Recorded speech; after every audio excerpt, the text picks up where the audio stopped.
Est-ce qu'au nom de Karim Benzema, ça y est, vous avez officiellement déposé plainte contre Gérald Darmanin? Alors, on a indiqué très clairement qu'on allait déposer plainte. Cette plainte ne l'est pas encore.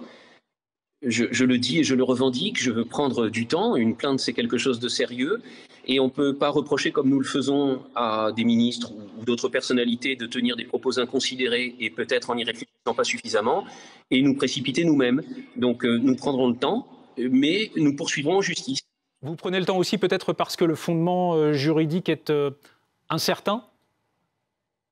Je prends d'abord le temps parce que tout de suite je suis devant une cour d'assises des Bouches-du-Rhône, qu'il y a 2 jours j'étais à Bruxelles, que la semaine prochaine je suis à Toulouse. Voilà, ce sont aussi des emplois du temps qui font que, et fort heureusement, on n'a pas besoin de se précipiter. Il nous fallait dire tout de suite que nous porterions plainte parce que c'est insupportable.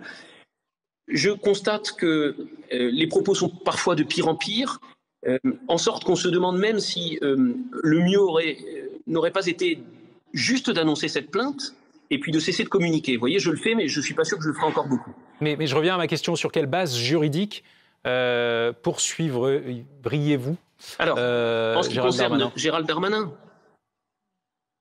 Oui. C'est ça? J'entends très mal. Hein. En ce qui concerne Gérald Darmanin? Oui.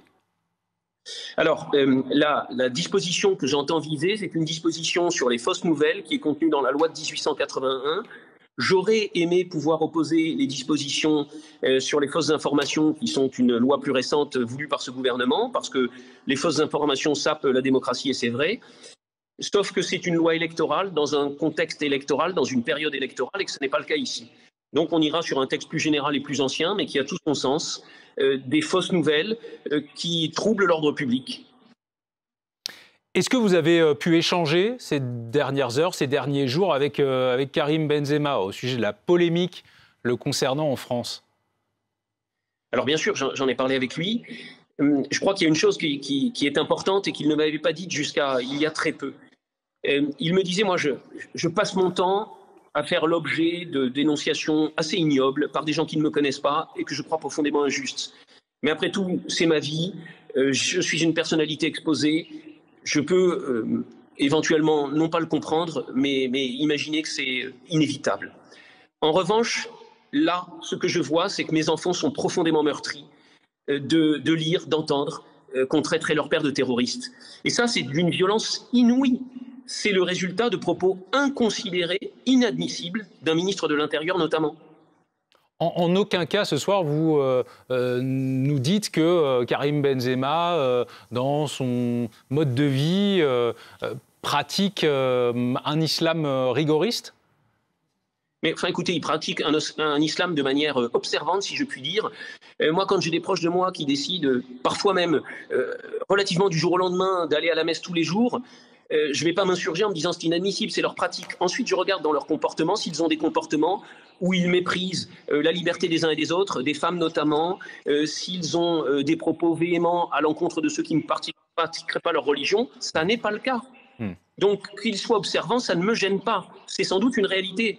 Mais pour le reste, rien de radical. Et puis, permettez-moi de dire tout de même qu'avec le ministre, ce que nous attendions, c'est qu'il s'explique sur les propos qu'il a tenus, qui sont une accusation grave, de liens étroits qu'il disait notoires avec les frères musulmans.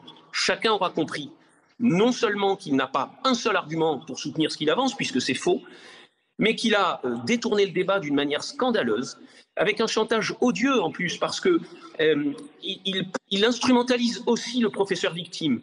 Faites un tweet justement, est-ce que votre client... Et puis je retirerai mes propos, c'est honteux.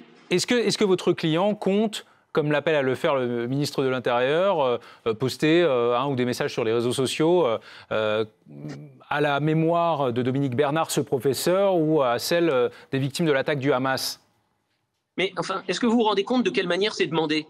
Faites ça et je retirerai mes propos. Alors non, monsieur le ministre, si les propos correspondent à une dénonciation exacte de faits graves, ne retirez pas vos propos. Vous êtes ministre de l'Intérieur. Si votre accusation est juste, surtout maintenez-la. Qu'est-ce que ça veut dire d'avoir l'air de marchander? En réalité, on comprend ce qui se joue. On essaie de faire oublier qu'on a tenu un propos inconsidéré, inadmissible et mensonger. Et on détourne le débat. Monsieur Benzema, montrez que vous êtes un homme digne.